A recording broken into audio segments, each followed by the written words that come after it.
So yes, so welcome everybody. Yes, please, Samuel, please, next slide. Samuel, next slide, please. Yes, thank you. So I'm from Encompass, I'm Benita. We do everything on the SDGs, as you can see, the 17 goals. So reptile, amphibian, they're really live underwater and live on land, SDG 14 and 15. And as you can see from my background picture, I'm a marine person. I'm a marine biologist by training. I'm a big scuba diver. I'm horrible with reptiles and amphibians. Recently, I've learned more with my other friend Marco here, who also did talk with us on Hong Kong Spider. But in general, I have very little knowledge about them. So I'm very looking forward to Samuel and Adam and Robert and to tell us a little bit more about the snake journey and frogs. And it's interesting to see from the poll, it seems more of you are interested than reptiles and the amphibians, which probably is the general case. So next slide, please, Samuel. So SDG, this is my favorite diagram. I don't know how many of you seen that. It's called SDG Kick. So basically the story here is if you want to fulfill the goals, which are the higher goal, like the Maslow hierarchy of need, you want to fulfill prosperity, peace, and partnership, you first have the planet goal. So we need to take care of our planet, take care of our climate, take care of our biodiversity. So I won't go into very much detail here, but if you're interested in SDG, please do go to our YouTube. We have a lot of talks on different SDGs. Next, please. So here, okay, picture is not showing correctly, but anyway, we do a variety of workshops here at Encompass, anything from Ecotour to responsible consumption to sustainable coffee tasting. So basically everything we do here is related to the SDG. And if you're working for a corporate or a school and you're interested in one of our programs, please do message us and let us know. And we do a lot of this community talk, and I think Shasha here have been to a few of this. We just really want to educate the community about this knowledge. Next. So Ecotour, we have done a lot of Ecotour, and Marco here is also, Marco, you can wave. Marco is also one of our guide. He leads the typo guide tour, which is excellent for looking at insects. And last time we find a snake as well. We have saw the red-back keelback and other things. We also go to other places like Lai Chi Wo and Yimtianzai, which is more culture. My personal favorite must be Hoi Ha Wan and Tung Ping Chou because I'm a big marine person. But yeah, again, we're able to offer like small group experience, and they're all very educational. Next. Okay, that's finished me. So now, my pleasure to introduce Samuel, which is our guest speaker for today. Samuel is a young student, but I think he has a passion for wildlife and photography and insects and reptile, and he will be able to share with you what he learns.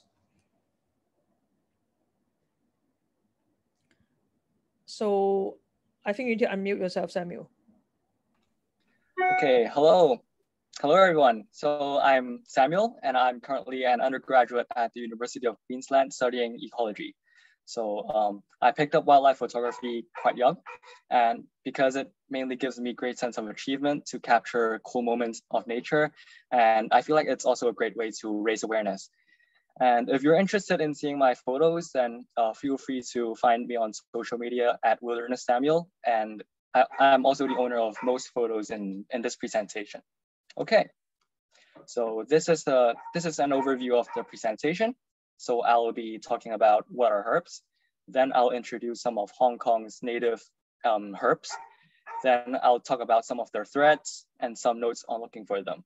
And by the end, we'll be doing a Q&A section.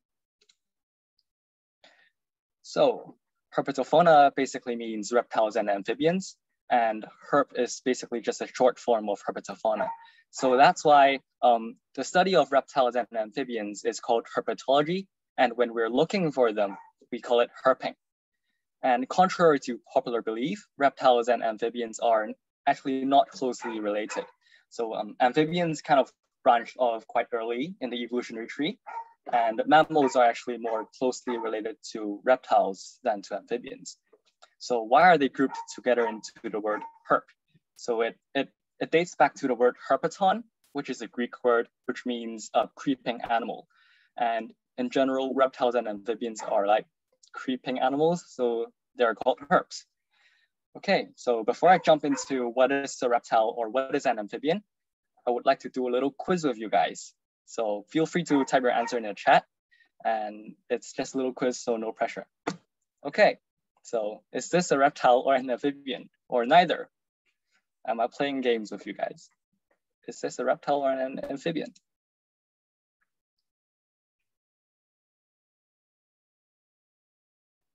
Okay, reptile. Okay, this one is pretty easy. Yep, it's a Chinese water dragon. It's not native to Hong Kong, but then it's endangered. Okay, this one was harder.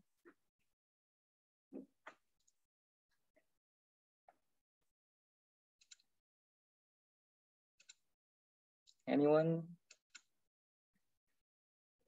Okay, so this is actually a blind snake. And if you see the circle, the blue circle here, the tongue is kind of a giveaway, and it's a reptile. So it's a common blind snake. In Cantonese, it is called tisinse, or some people call them aomangse. Okay, this one is even harder. Just a disclaimer, you can't find this in Hong Kong.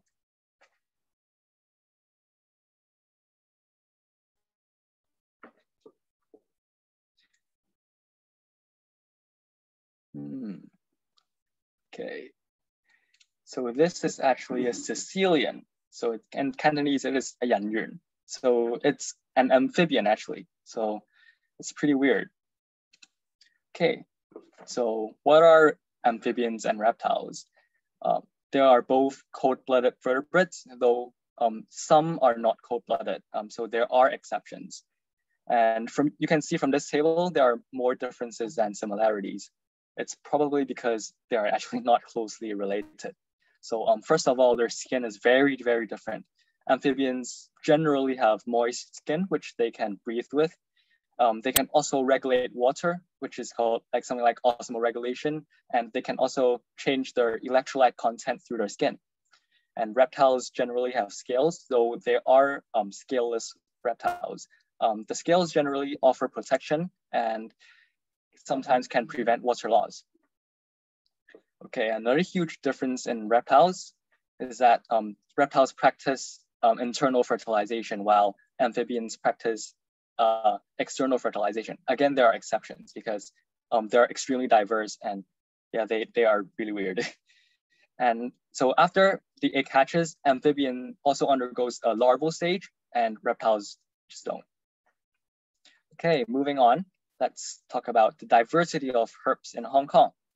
So Hong Kong is very diverse, and anyone want to try to guess how many species of reptiles or amphibians are there in Hong Kong?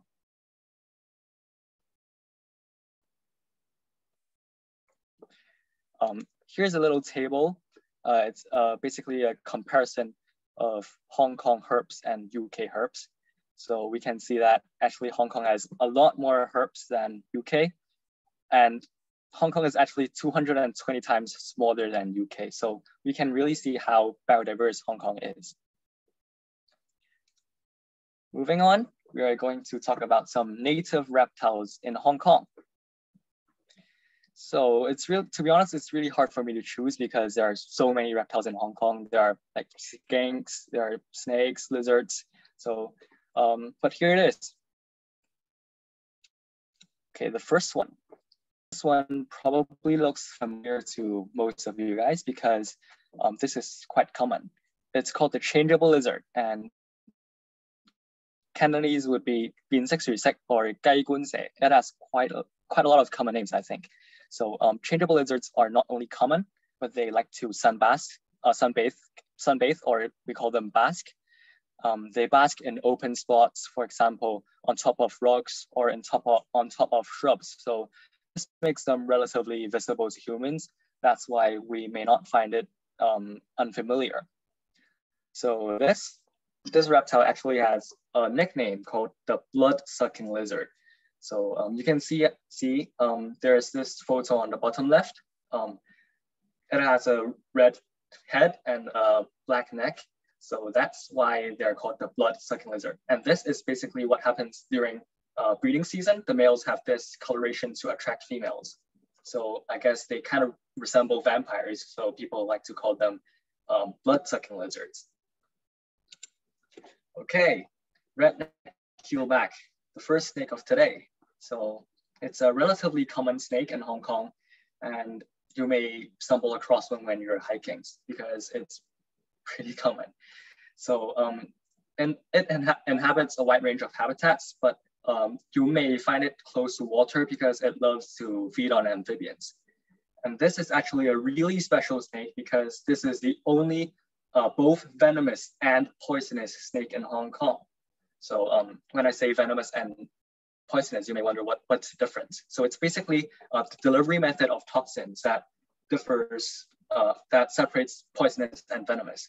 So basically, if the toxins are injected into your bloodstream via teeth or fangs or spines, then it would be considered as venomous. And if you and if the toxins it enters the victim's body via ingestion, so if you lick a frog and you have toxins in your body, then the frog would be considered poisonous. So the reason why redneck keelback is both venomous and poisonous is because this snake have venomous rear fang, and it is also capable of secreting toxins around its neck region, which is the part colored in red. Yeah, so it's a pretty cool snake. And another thing special about this snake is that it acquires its venom from another species, which we'll be talking about in the amphibian part. Okay, another snake. So this is a bamboo pit viper. In Cantonese, it is bạc sùn trúc yêu tinh or tan trúc sẻ. So they are quite common, and they are also sometimes found in urban areas, the same as some other snakes. And they cause quite a lot of human-snake interactions or conflicts. So as its name suggests, it's a viper, and it's in the family Viperidae. And something special about this snake is that they have holes on their face. They're called pit organs. So this allows them to detect infrared radiation from warm bodies. And this pit organ is really important for their survival because they basically use it to detect prey items or basically locate possible predators. So they're also ambush predators, meaning that they usually stay still until possibly a rat passes by, and then it basically locates the rat with its sensory organs and strikes with really good precision. So it's a pretty accurate striker. Okay, turtles. Okay, just a quick survey. Have anyone seen a wild native turtle in Hong Kong? Red ear sliders or Chinese striped terrapins are not native, just FYI.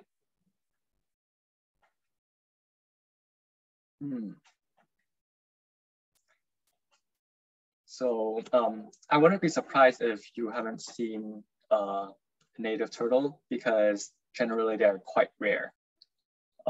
This turtle is called the big-headed turtle. In Cantonese, it is 大頭龜 or 鷹嘴龜 or 平胸龜. Again, it has a lot of common names.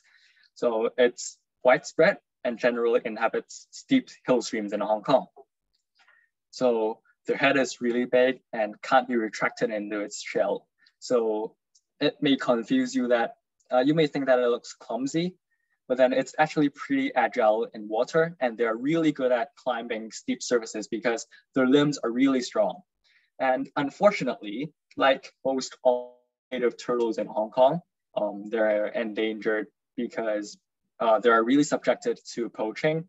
And this species is considered as endangered on the IUCN Red List. Okay, speaking of turtles, we have actually 5 species of sea turtles in Hong Kong, including the loggerhead and leatherback. And Hong Kong actually plays quite an important role in the conservation of sea turtles because some sea turtles spawn in Hong Kong. And the places that they spawn, for example, Shan Wan, are classified as sites of SSSI, or it's called sites of special scientific interest. So basically, you are not allowed to disturb these turtles unless you have like a permit from AFCD. Okay, here's a little quiz. So does anyone know how is the sex of baby turtles being determined?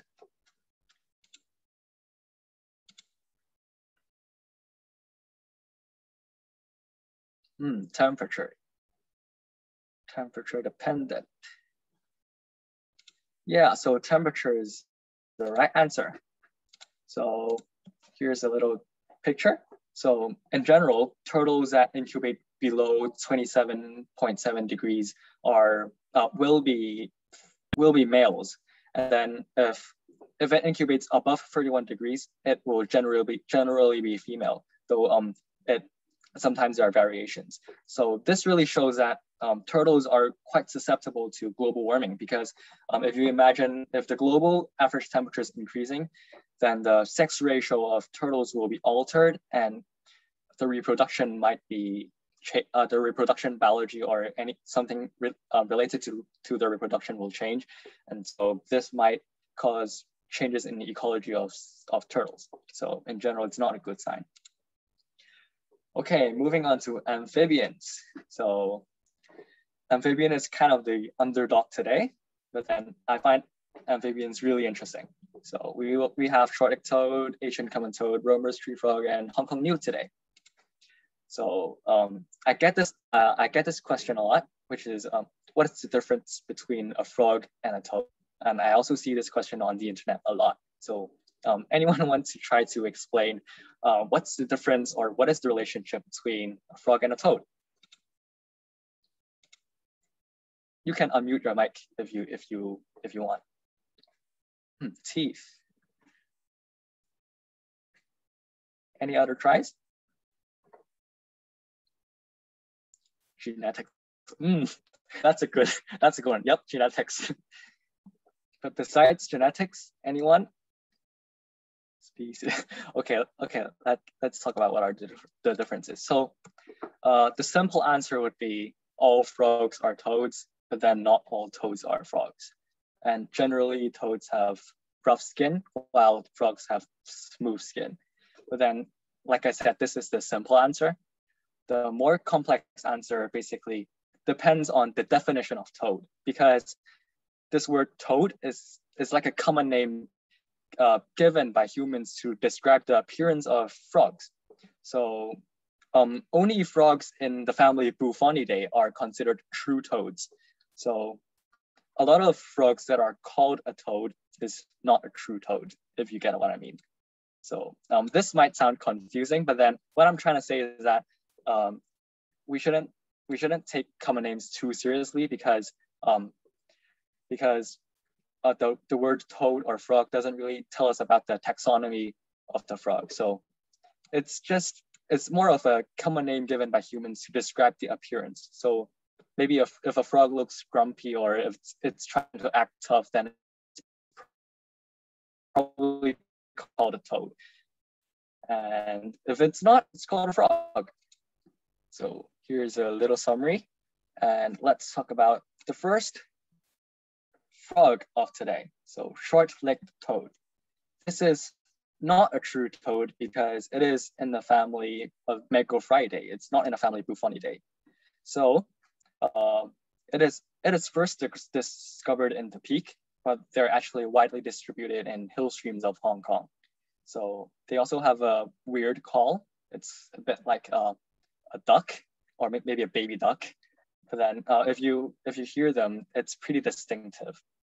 And I would also like to mention their tadpoles, because their tadpoles are bizarre. So at the bottom right, you can see I circled the mouth part of this tadpole. So they have this funnel-shaped mouth part to help them filter feed microorganisms. So their mouth part basically faces upwards on the surface of water, and then it pumps in water and filters the microorganisms or planktons or zooplanktons. So it's pretty cool and weird looking.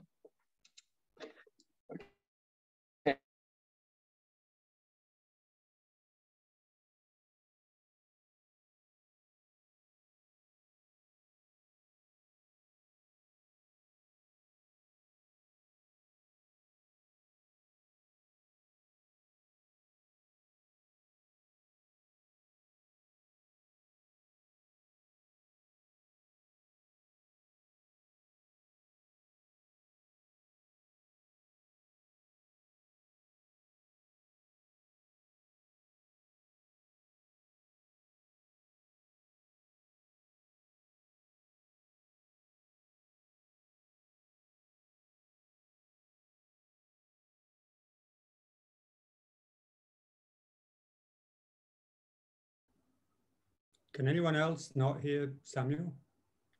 I think he was lagging a bit. But he's disappeared. I can't hear anything. I think Samuel has a connection problem. Maybe yeah. In the meantime, Robert and Adam, can you step in and tell us a little bit about? I'm sorry. I think Samuel has a connection problem. So yeah, can you step in and talk a little bit about your work with Hong Kong Snake? And I've also made you host, so feel free to share screen or whatever you want. Sure. Sure. Yeah, I thought it was interesting. Is that Marco? It was interesting. We were talking about this before. I think one of the things that I think Adam wanted to talk about particularly was the attitude to snakes in Hong Kong and how people can find out more about them. I think Samuel's just come back. Samuel, you here? I hear you. He's muted. Samuel, you're muted. Hi, sorry, my Wi-Fi just got disconnected. Don't worry, we always have technology problems. So maybe you can continue what you do, and then we will let Robert and Adam to talk about snake in a while. Okay. So, okay, where did I? You were in the short-legged toad just now, I think. Oh, okay, short-legged toad. Okay, so did I finish the tadpole part? You talk about the filter fitting of the funnel fitting of the tadpole. Okay, cool. So yeah, basically the mouth part faces upwards on the water surface, and then it pumps down water and filters the microorganisms or planktons or zooplanktons, etc. Okay, so Asian common toad.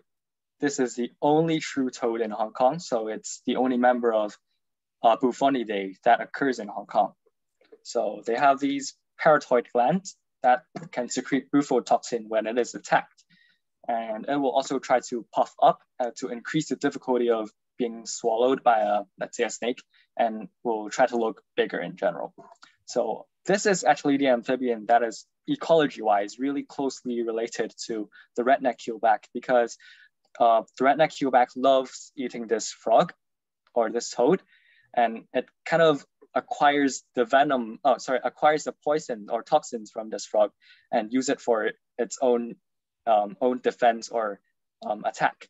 So it's really interesting, and we can really see how interconnected the ecosystem is and how species are dependent on each other. So true toads generally have rough skin and tubercles and are capable of secreting bufotoxin. And their rough or thick skin basically also prevents water loss, and it allows them to go to less humid places. So that's probably the reason why you might see a toad crossing a street nowhere near water. Okay, moving on is Romer's tree frog. Probably the most famous frog in Hong Kong because it is included in primary school textbooks in local schools. So Romer's tree frog is named after Mr. John Romer, who discovered the frog in a cave in Llama Island in 1952. So this species actually used to have quite restricted distribution, only in Lantau, Po Toi, and Chek Lap Kok. And after the Chek Lap Kok International Airport project, so there's this airport project, they are translocated to different areas of Hong Kong because the population at Chek Lap Kok is affected by the project. So I think Kaiduri Farm and AFCD helped in this project. Yeah, so they are currently widely distributed and inhabit still or slow flowing streams in Hong Kong. So I'd say the translocation project is pretty successful. So the next amphibian we're going to talk about is Hong Kong newt. So Hong Kong newt is the only caudate in Hong Kong, meaning it's the only tailed amphibian in Hong Kong. So they inhabit hill streams in Hong Kong, and they start breeding from September to March. Same with all other amphibians, they have this larval stage, and they actually have external gills. So you can see in this red circle are the gills. This larvae might remind you of an axolotl that you'll probably have seen on internet memes or in Goldfish Street. And the difference between them is that the axolotl remains neotenic, meaning that it has its larval stage or larval features even when it's adult. So you will still see these external gills in adult axolotls, but then when the Hong Kong newt grows up, you can see on the bottom left, as an adult of the Hong Kong newt, it loses its external gills. And the red circle on the bottom left are actually the eggs of Hong Kong newt. So the adult Hong Kong newt is pretty colorful. The underside has these red patternings, and in general, it's pretty cool. It's also capable of secreting toxins if it's disturbed. So moving on to some threats that animals are facing. And so a lot of people basically kill snakes whenever they see them, because in Hong Kong, snakes don't have a good reputation, especially a lot of people living in the rural areas or suburbs basically think snakes are dangerous and wicked in some way. So actually snakes are not very dangerous, especially if you avoid contact with them, you're definitely not gonna get hurt, or you're not likely to be bitten by a snake. So if you see a snake, you should definitely consider yourself lucky, because I'm really unlucky with snakes. And you can appreciate it from a distance and feel free to take photos of it, and the snake will probably leave on its own. And if the snake is indoor, and the snake will probably not leave by itself, then try to isolate the snake in the room that it's in, and remember its location until a professional snake catcher comes in to handle the situation. Okay, another huge threat is habitat destruction. So a great example here is three-striped grass frog on the left. So this species population is pretty low right now, and they inhabit marshland. And habitat destruction is one of the major threats for the low population of this species. For example, one of the marshlands that they inhabit is facing development, I think, in the Lantau Tomorrow Vision project. And on the right is an even saddening or depressing story of a frog. This is called a rough-skinned floating frog. I've never seen this frog because it went locally extinct before I was born. And they inhabit cultivated fields in Lantau, which are kind of destroyed. That's why they couldn't survive locally. Okay, another serious problem that reptiles and amphibians, especially amphibians, are facing is disease and invasive species.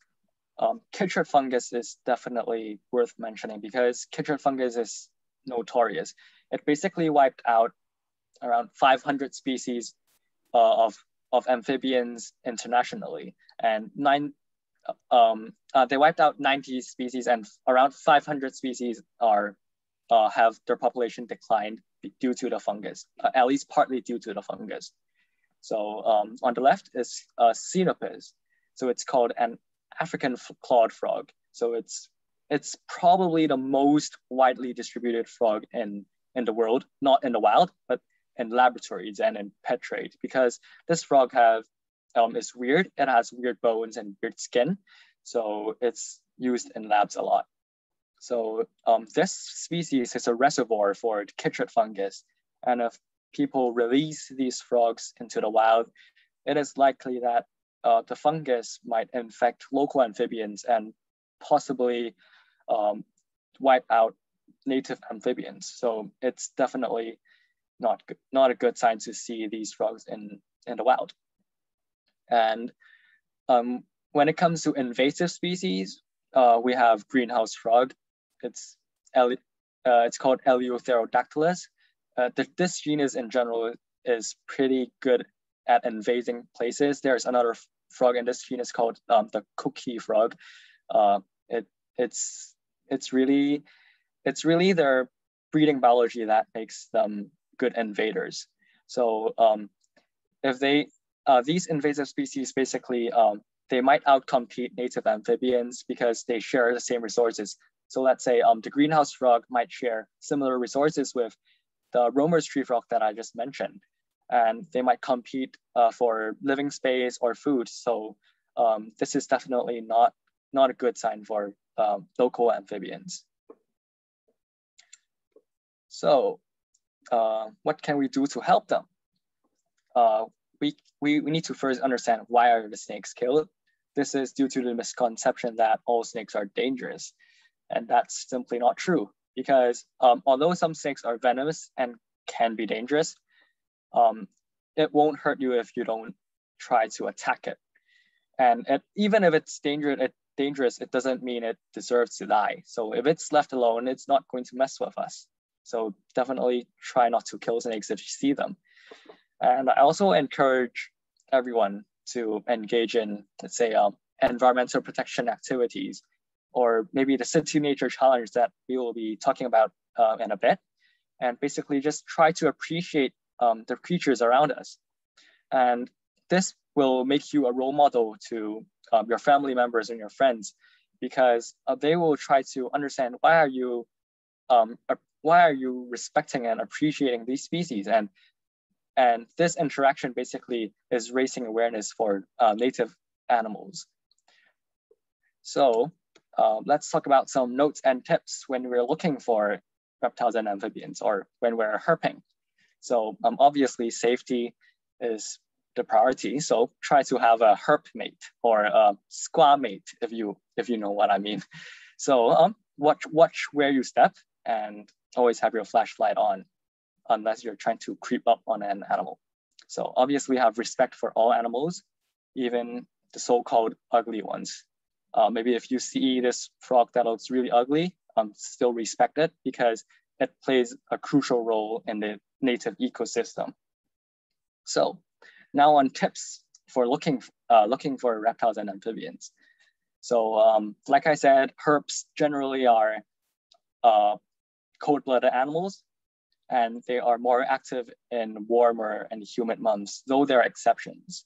So let's say if you're looking for a specific species, you should first research on when the species is active and what habitat this species inhabits. So for example, if you're looking for mountain pit viper, then you are probably looking at higher elevations during winter time. And if you're looking for louse leaf litter toad, then you should probably target hill streams in known localities during early spring, because that's when they breed. So if you would like to learn more about herps, so you can visit Hong Kong Snake ID, and you can download the free app Hong Kong Freshwater Species. And you can also find a lot of information online, for example, on AFCD or HKU, because they have like a list of herps in Hong Kong. And for field guides, there's obviously the field guide to Hong Kong snakes, which looks amazing. And moving on, we'll talk about the City Nature Challenge, iNaturalist. Oops. So yeah, just be very quick. I don't know how many of you have installed that. It's available both in iPhone and Android. Basically, it's an app by Nat Geo. If you download the app, just take a picture of animals you see. It's like Instagram. It automatically record where you see it, or what time. And if you know it is a spider or it is a snake, put a snake in. If you're unsure about what species, maybe somebody will help you to ID it.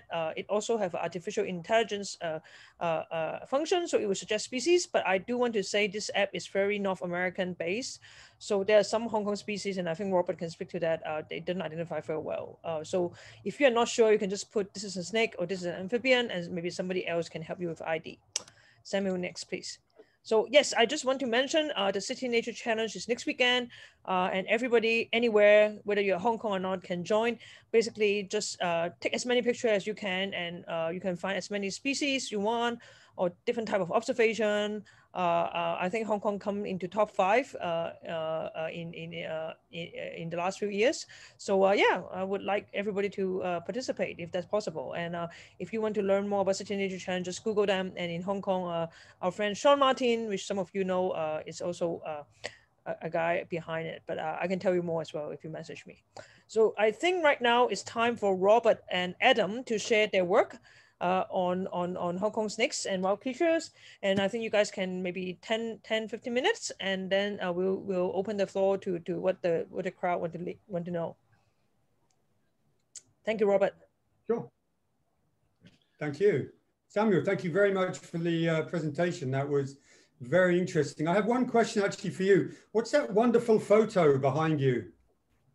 Oh, this is called the marbled pygmy frog. So this is the tadpole, and it's kind of transparent because it's, in general, a lot of tadpoles in this family are kind of transparent. I'm not sure, it might have something to do with protection or blending into its surroundings. But yeah, it's the marbled pygmy frog. Lovely, thank you. Yeah, we were talking before about how perhaps best to talk, and we were thinking about the education of people around snakes in particular. So Adam, maybe you want to talk about Hong Kong snakes? I think it leads in pretty well after your closing statement, Samuel, and it has a lot to do with people's appreciation for wildlife in Hong Kong. And I actually see a lot of movement in the positive direction. And some of the places I see that most are on some of the social media sites. I'm one of the admins for the Hong Kong Snakes Facebook page. And it's been really fun to watch the evolution over the years. Number one, of the increasing interest in people learning about snakes. And number two is the increasing number of stories of people being empathetic or even really interested and passionate and learning about snakes. And the thing that excites me the most is seeing parents getting their children into it, or children self-actualizing.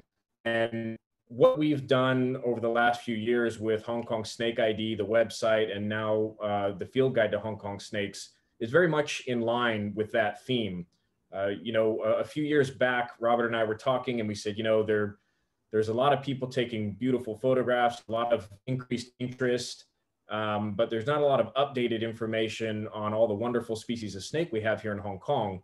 And we'd been photographing them for quite some time and decided that it made sense to put the website up to help people more quickly and better accurately ID snakes, but also to try and put as many nice photographs as possible so that people could actually really kind of more viscerally engage with them and see how interesting they can be. And the site evolved over the last couple of years, and I think it's still evolving, which is the great thing about websites. But it got to a point where a lot of people were asking whether or not there was ever going to be a book. And so we pulled together the field guide that you see up there on the slides. And it's been a really rewarding activity, actually. And the response to the book has been quite surprising. We assumed there'd be some interest from the hobbyists, maybe from the scientific community, and maybe some basic general interest, but it's gone quite further beyond that in terms of the number of people who've decided to actually pick one of the books up. And again, going back to one of the things that it's most encouraging for me is not just the fact that so many more people are reaching out themselves to try and learn more about the snakes, but I'm getting a lot of messages from parents whose children have stolen the books now that they're in the house, and really don't like to put them down. They love flipping through and looking at the pages, and I get comments back like them saying, wow, I can't believe these are all here in Hong Kong. And that's really the kind of enthusiasm that we wanted to see, and really the main impact we wanted to see. We wanted to see the increased interest because we knew from that you'd get, I suppose, better behaviors with respect to people engaging with the natural world. And I think it's been quite a fun journey. Pulling the book together was a lot of hours in the field, but well worth it, I think. And really happy that you guys invited us here to have a quick chat about it. And obviously it relates very closely to what Robert does with wild creatures as well. Yeah, just one comment before I talk about wild creatures, perhaps, is thinking about how the book was done, because I have quite a layman approach to going out and taking photos. I mean, my journey began, I think, in 2018. I wandered off into the jungles and forests and started taking pictures. And through my ID, then I began to write about the creatures, and then wild creatures came about. And I must admit, Adam was fascinating to work with because he took it to another level. My books on wild creatures are very much photographic with some interesting stories around them. But what Adam did with the snakes field guide is every single species, he would go out, he would find it, he would take it from the top, he would take it from the side. If anyone's gone walking with Adam, you know, you're there for half an hour with the bamboo pit viper and you're going, come on, let's go. And he's like, oh no, here we go. And he's got a video and he's got this, and that dedication over 18 months of 2 years. And actually he's sitting here covered in red ant bites and fire ant bites. His poor feet are all swollen up, just horrible. I mean, because he was sitting in front of a python last night. I mean, that's real dedication and a fascinating, I think, insight into the amount of work that went into this, let alone the proofreading and everything else. So it really was a lot of information here, the scientific, the data, but the personal observation, because we're not scientists, we're not biologists, we're absolute laymen.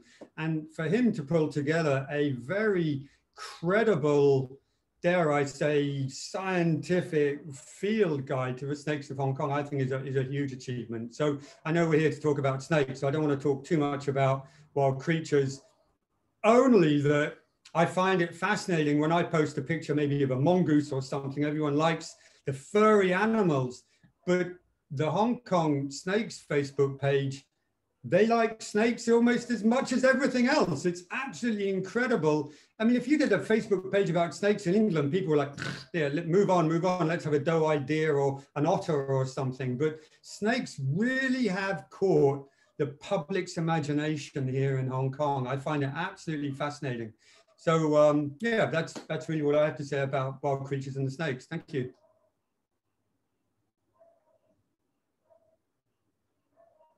Sorry, thank you, Robert. Thank you, Adam. Thank you, Samuel. So yeah, maybe see if anybody here have a questions on any of the presentation, or you want to learn more about how the Hong Kong Snakes ID works.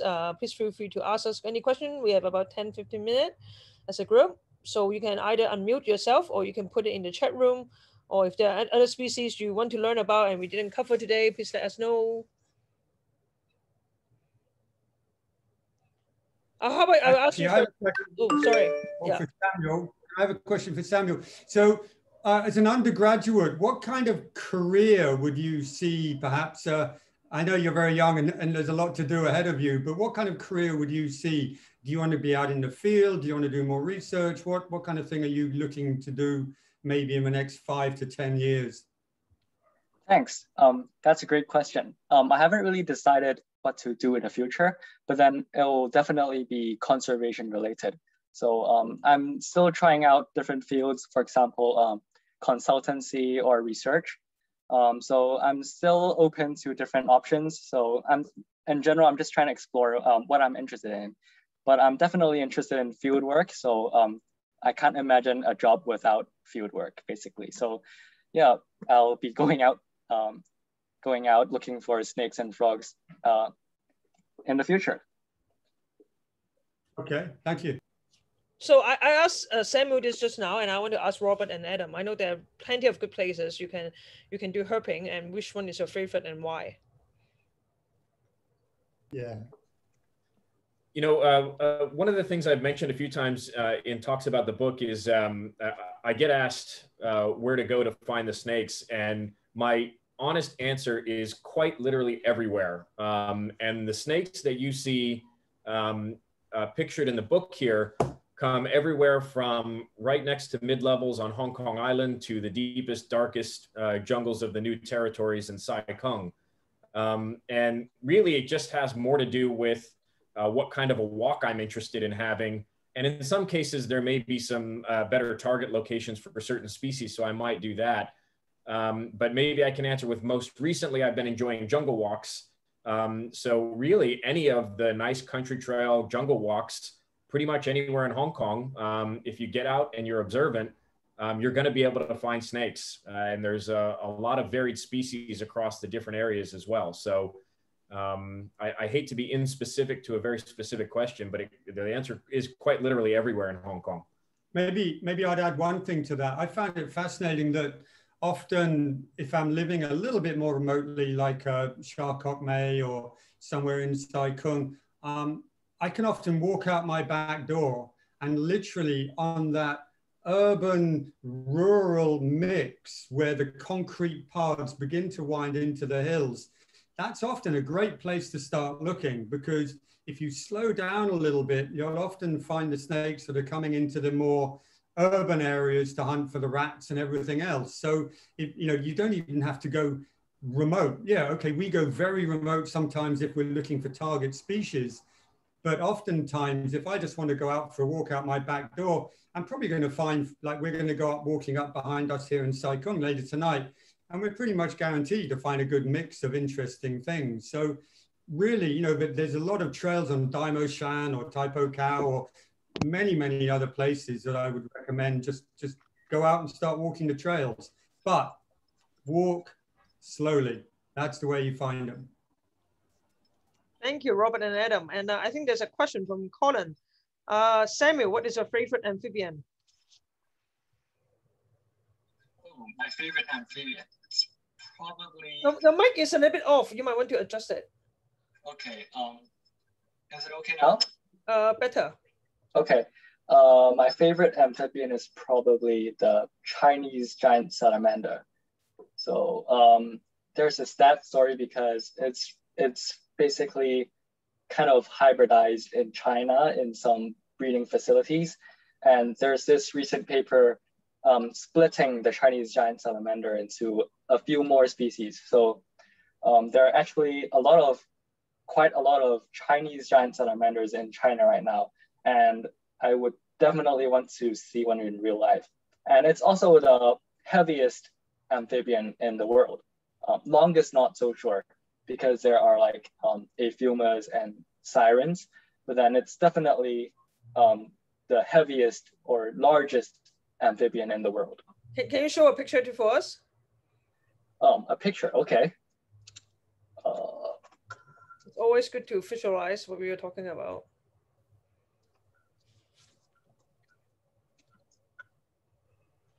This is the Chinese giant salamander. Oh. So it's yeah, I think I've seen it somewhere in China before. It's really big. Yeah. Yeah. So I think there. Oh yeah, continue. Sorry. I think there's one in Ocean Park right now, but then I'm not sure if it's the Japanese giant salamander or the Chinese giant salamander. It's in the same genus though, so it's kind of looks the same. But then it's the Chinese giant salamander. That's the largest amphibian. So it's larger than the Japanese one. Thank you, Samuel. And we have a question from Shasha. Can you unmute yourself? Yeah, I just wanted to ask about newts. I was wondering why it was that when it rains, they all roam everywhere. Because I see them on the paths, I see them on like the concrete sort of roads and things. As soon as it's started raining, I was wondering, is it a food thing? Is it a mating thing? Because it seems crazy that they've come out of the streams and they're just roaming around and getting squished by everything. For Hong Kong newts that go onto the land, I think it has something to do with their biology. So in the life of a Hong Kong newt, there are different stages, and sometimes they stay on the land, and sometimes when they're breeding or at different stages of their lives, they basically they inhabit different types of places. But then when you're talking about after rain, my guess would be because the place is more humid, so they are basically able to go to further distances. Yeah, that would be my guess to the answer. But then I think there are some research on basically how Hong Kong newts are moving away from streams or closer to streams during different times. So I think the paper might answer your question better.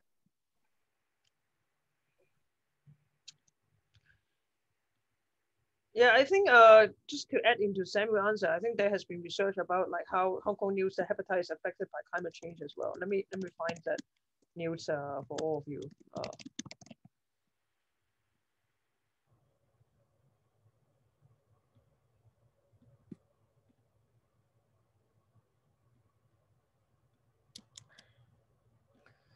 Yeah, let me share this.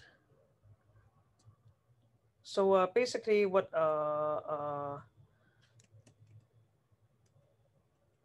Hong Kong newt is also impacted by the climate change as well. This was a study done by a Hong Kong professor back in 2016, but I can send the link over. Yeah. So any more questions or comments, or people want to share where's their favorite place for herping or their favorite animal? So we got a question from Marco. Marco to Samuel and Robert, favorite reptile in Hong Kong, and how do you think Hong Kong schools in Hong Kong, sorry, how can current school in Hong Kong can participate in wildlife protection?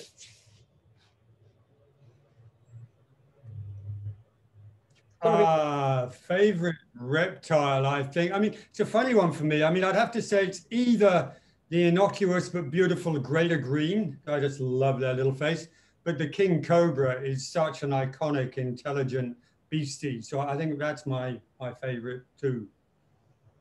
Yeah, if we were just in the lane of snakes, I might have to agree with Robert. I think overall the big-headed turtle is actually probably one of the most charismatic reptiles that I've ever seen anywhere, and it's very high on my list. Very hard to pick one, but for the sake of this conversation and because I get to choose from all reptiles, I'll pick the big-headed turtle. And what can school do more to protect wildlife? Well, I think Samuel needs to answer his favorite reptile. Yeah, and Samuel as well, sorry. Sure. My favorite reptile is probably golden coin turtle. It's really rare in Hong Kong, and it's subjected to poaching, and yeah, it's really rare, but then it's really beautiful. And what are some ways that school can participate in wildlife protection? I think schools can participate by for example, joining the City Nature Challenge. So basically, I know some school. There's actually a challenge called Inter-School City Nature Challenge, I think. So it's basically the same thing, but then it's inter-school. So students have to record the biodiversity around their campus in a given amount of time. So I think this is a really good opportunity for schools to encourage their students to participate and to understand local biodiversity and basically contribute to wildlife protection. And yeah, I think in general, schools can basically push their students to do more conservation-related activities. So I think that would help. Robert, you have another answer for that? Yeah, I mean, I've sort of said it on the front of my books, and for me, it's look, find, discover, learn, love, protect. I think that WWF and some of the other NGOs do some really good work in the schools, but I often find it also quite academic. It has to be, I suppose, around the learning programs. I'm a great fan of guided tours. I think kids going out in groups with fun people to show them and to interact with species is the best way to get them engaged. Because learning about it in the classroom or going out and taking a few photos, fine. But to go out with someone who's then introducing them to bugs in the trees, like Marco does, there's many, many other people in Hong Kong who I think will be great mini leaders if the schools and the people would allow them to interact more. I know even from my kids being in the international schools here, a lot of the kids, never went out into the forest, never went out, and they were still scared of caterpillars or puddles or whatever. So I think more people, more guided tours, more interaction with species will naturally lead. I think it's a journey. I think it will naturally lead them to a greater appreciation, and therefore, without shoving conservation down their throat, it will allow them to come forward and say, I want to protect this amazing environment in Hoi Ha, for example. Once you've been there, you want to keep it. So I'm a great believer in more guided tours and interaction with species. Marco, you want to say something about that since you have been to so many tours with us? You want to say experience working with kids in a guided tour? So I absolutely agree with Robert. I think it is that journey and showing them that what nature has to offer in terms of a local perspective really does help to inspire a new generation to try to learn more of these things. I've worked with, I think there was one tour that we did where the parents were leading with kids in that, and well, for that night the kids were like they kind of want to like go back and look at their phones, watch YouTube, and I think it's quite normal for a child to want to do such things, but I think it's instead of forcing them to, okay, go out with nature with me, we're going to see this and see this and see that. I think it is allowing them to be curious about nature and discovering nature. I think that's what's the most important in terms of education and how that's going to inspire a new generation of educators and researchers. Thank you, Marco. So anybody else have a last minute comment or question before we close tonight? Thank you for being with us. You have been very patient, and I would like to thank Samuel again for being with us and generously share. And yeah, if you are not in the Hong Kong Snake group, please join. I think Adam and some great people are there in the platform to answer your questions. I know it's Monday night and it's late, and I saw I have some friends from US joining, Dr. Yun, Beverly from US. So thank you for all for coming. So I will end this section since it seems everybody's a little bit tired and done. But thank you again, and you will get the recording and you'll get the deck. And thank you, Adam, Robert, Samuel. Have a great evening, everybody. Yeah, thank you for joining. Bye-bye. Bye.